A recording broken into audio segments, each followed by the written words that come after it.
Cash flow liquidity या ये liquidity नहीं है भाई। जो 5,40,000 रुपये जो आपने पहले साल कमाया था वो आपने क्या किसी कुएं में फेंक दिया था? मैथ डज नॉट लाई। सबसे पहला काम जो वेल्थ क्रिएशन में करना है वो क्या करना है कि अपनी पैसिव इनकम बिल्ड करनी है। अगर हम अपनी पैसिव इनकम बिल्ड करें, उस पैसिव इनकम से हम अगली इन्वेस्टमेंट्स करें, पोर्टफोलियो इन्वेस्टमेंट्स करें, तो वो ज़्यादा बेहतर तरीक़ेकार है, ज़्यादा सेफ तरीक़ेकार है और आपको जो है वो नुकसान होने के चांसेस आपके कम होंगे। एक और चीज़ जो ये वैल्यू एडिशन ये करता है वो क्या है? Passive income, holding power. आपकी वो होल्डिंग पावर बनाता है। मैं एक एग्जांपल देता हूँ, लाइव एग्जांपल है। 2019 के शुरू में, मिड में मेरे पास एक साहब आते हैं, वो कहते हैं जी टी ब्लॉक का प्लॉट है, 153 नंबर है या 154 नंबर है, वो बेचना है। हमने लिया था 2.5 करोड़ रुपए का, 2.25 करोड़ रुपए का शायद, 3 साल से 4 साल से होल्ड किया हुआ है। अब हमें ज़रूरत पड़ गई पैसों की। फाइनेंशियल आईक्यू क्या है? लो। आपने ये सोचा ही नहीं 3 साल पहले कि मुझे पैसों की ज़रूरत पड़ सकती है, तो आपके पास क्या थी? लिक्विडिटी नहीं थी। लिक्विडिटी के कॉन्सेप्ट को समझने के लिए समझें कि लिक्विडिटी क्या है। क्या लिक्विडिटी चीज़ को सेल करना लिक्विडिटी है, कि जो चीज़ जल्दी सेल हो जाए लिक्विडिटी है, या कैश फ्लो लिक्विडिटी है? कैश फ्लो लिक्विडिटी या ये लिक्विडिटी नहीं है।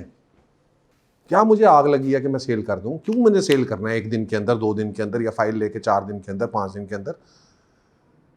क्या कर लूंगा मैं उससे? इस तरह के लोग जो उनके पास डायरेक्शन नहीं होती, दे आर फेलियर्स।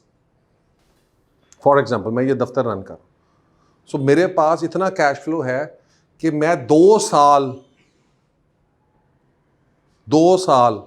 1 रुपया ना कमाऊं तो मैं अपना दफ्तर सस्टेन कर सकता हूं। ये लिक्विडिटी है ना।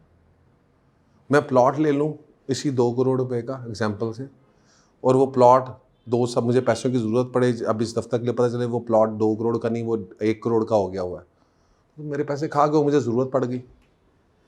मेरी बात तो लिक्विडिटी जो है वो कैश फ्लोज हैं, वो उसकी ये sellability can be a different criteria, sellability can be a different factor which can have some impact, but वो लिक्विडिटी से रिलेटेड नहीं है। लिक्विडिटी हमेशा कैश फ्लो से आता है।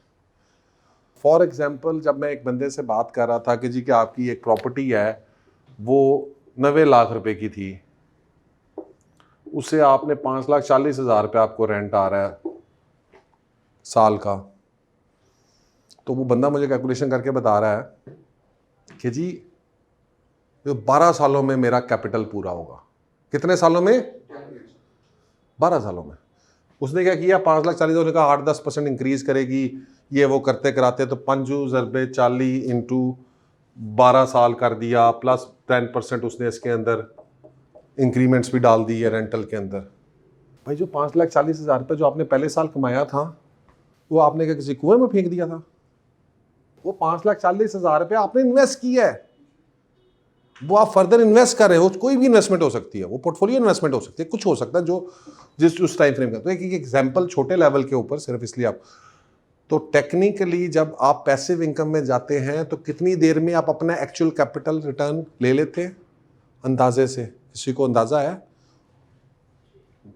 आम बंदा 12 से 13 साल सोचता है। वो 5,40,000, वो सिंपल कैलकुलेट, 5,40,000 ज़रबे 12 ज़रबे 20 में 10% का इंक्रीमेंट दे दिया, उन्होंने कहा जी मेरे 90 लाख रुपए को निकलने में 12 साल लगे। लेकिन ऐसा नहीं है, ये 5,40,000 रुपये इन्वेस्ट हो रहा है। मैक्सिमम आपका ये 90 लाख रुपए वापस आने के लिए आपको 6 to 7 ईयर्स। ये लिक्विडिटी है कि मैंने जो 90 लाख रुपए इन्वेस्ट किया था वो उधर का उधर है, और उसमें क्या हो रहा है? उसमें कैपिटल गेन हो रहा है, प्लस मैंने ये 90 लाख रुपए यहां पे आके बाहर भी निकाल लिया। ये 90 लाख रुपए मेरे पास अब ठीक है। अब इस 90 लाख रुपए के ऊपर भी मुझे पैसे मिलने हैं, मुझे इस 90 लाख रुपए के ऊपर भी मिलना है। मैंने इस 90 लाख की एक और प्रॉपर्टी ले ली है, अब क्या हुआ है? डबल हो गया। तो ये डबल हो रहा है। ये मैथ है, math does not lie. Speculation lie कर सकती है, आप किसी के साथ गलत प्रिडिक्शंस दे सकते हैं, मैथ नेवर लाइज।